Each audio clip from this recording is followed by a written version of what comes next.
Hari ni kita bincang pasal protein. Itu 9 daripada 20 amino acid. Yang pertama adalah peptide, berkenaan sebastian enzim. Ia salah satu pembinaan protein ialah pecahan makanan. Pertama ialah pecahan makanan. Yang kedua, tugas untuk tumbuh dan baiki tisu badan. Yang ketiga, untuk buat hormon dan kimia akal. Yang keempat adalah memberi sumber tenaga. Yang kelima, kekal sihat, kekal kesihatan kulit, rambut dan kuku. Yang keenam adalah bina otot. Yang ketujuh adalah tambah imun, meningkatkan sistem imunisasi. Yang ke-8 adalah mengekalkan sistem pencernaan yang baik.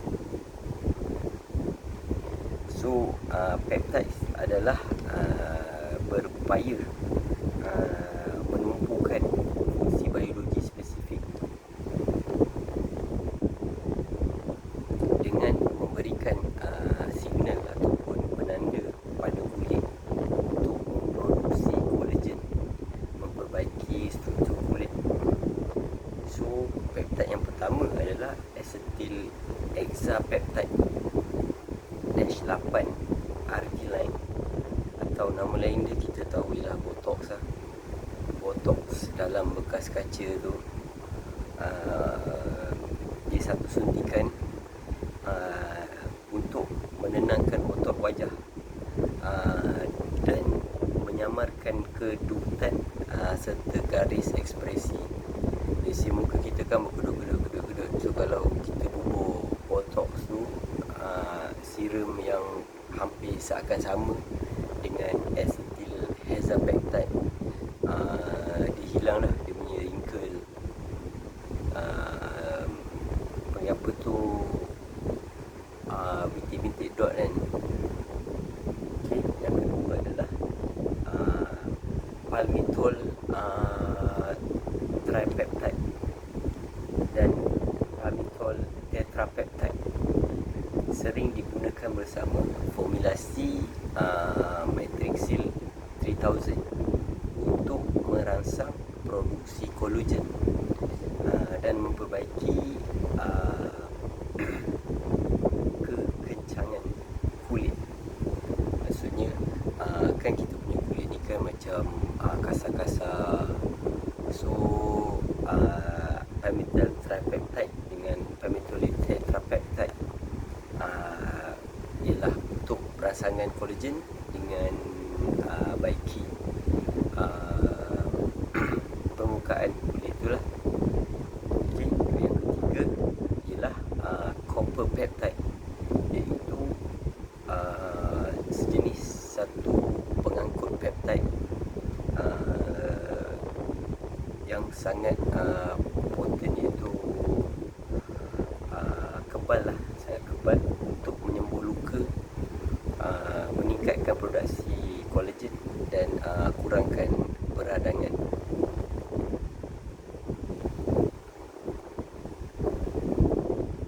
Yang keempat ialah palmitol tripeptide negative 38, sangat efektif untuk meningkatkan produksi 6 komponen utama kulit kolagen, asam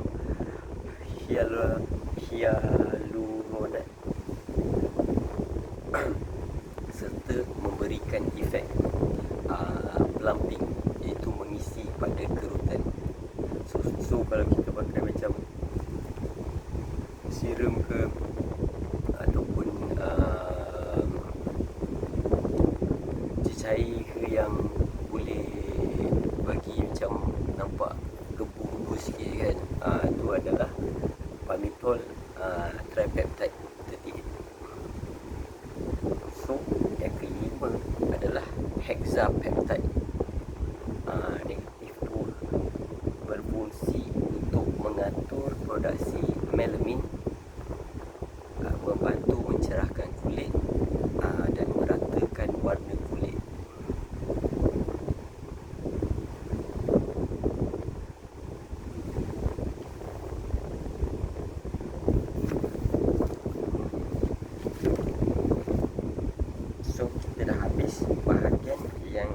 pertama iaitu peptide skincare and anti-aging.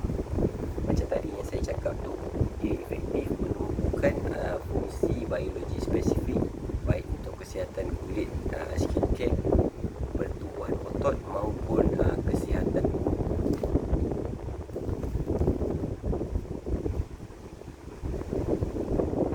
So bahagian yang kedua pula, peptide untuk pertumbuhan otot dan fizik, energi, tenaga fizik.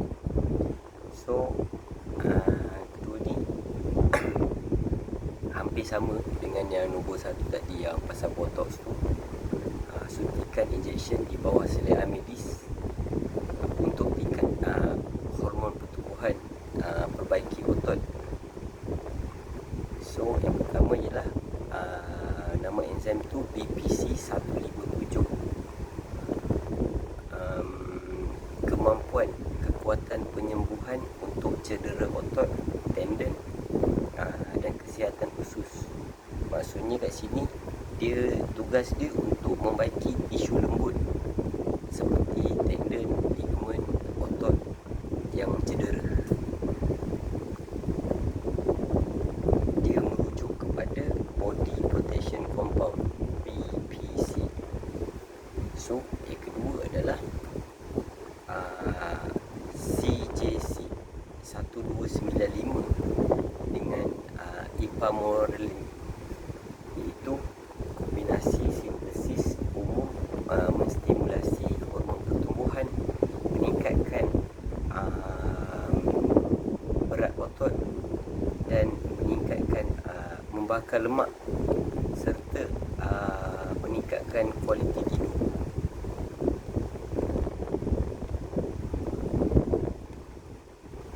Bahagian ketiga pula ialah maxi peptides.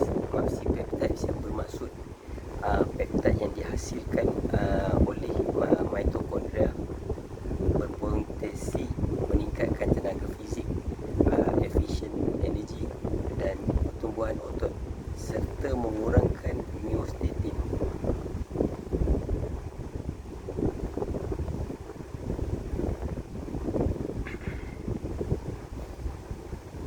Dan yang terakhir, untuk bahagian nombor 2 ni adalah SS31, iaitu enzim amino acid yang memproduksi tenaga.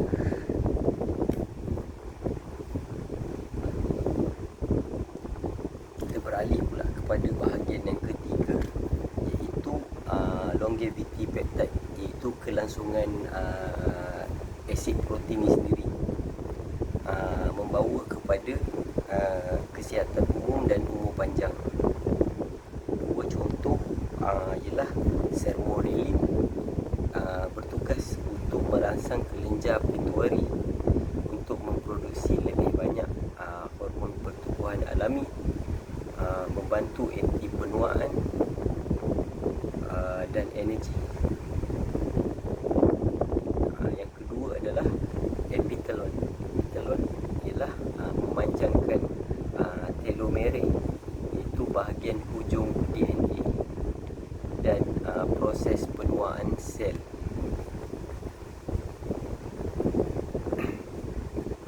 So peptide ini bertindak sebagai indikasi spesifik kepada sel tubuh, memaksa sel untuk memperbaiki diri, memproduksi lebih banyak protein, khususnya kolagen, atau mengurangi keradangan.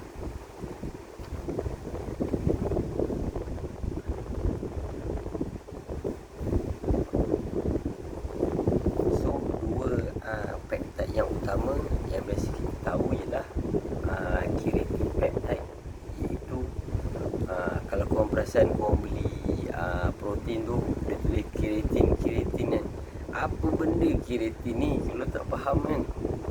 Tapi keratin tu sebenarnya membantu memulihkan otot.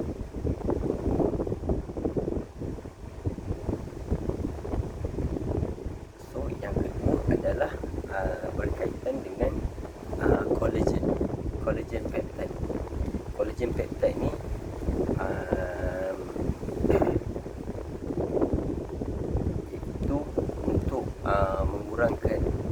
penuaan, meningkatkan kesihatan kulit, rambut dan kuku.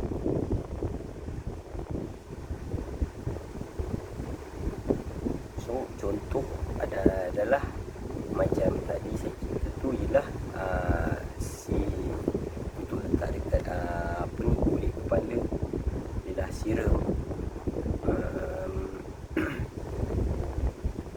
So dia akan meningkatkan lagi pertumbuhan rambut. Yang kedua adalah berkaitan dengan powder, iaitu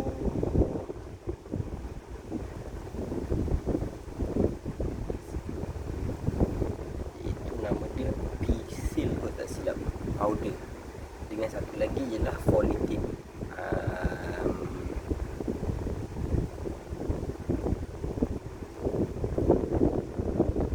Juga boleh bubur dekat untuk kulit kepala.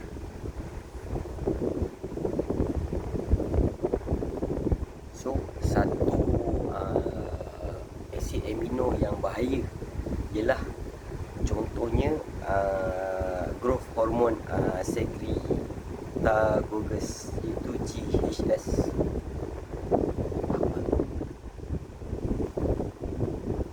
Satu contoh hormon pertumbuhan ialah dia tidak selamat digunakan, iaitu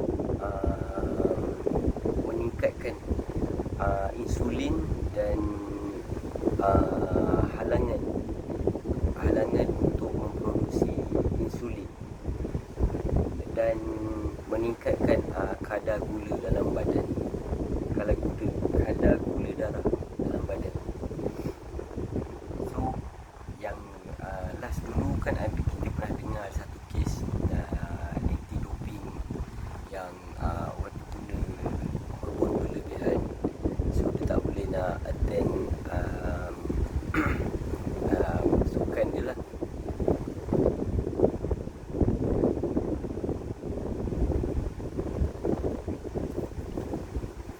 Last sekali ialah apabila kita tua, badan kita menghasilkan kekurangan kolagen dan memecah kolagen tersebut dengan tahap pantas, di mana kulit kita mengalami kerutan, tulang dan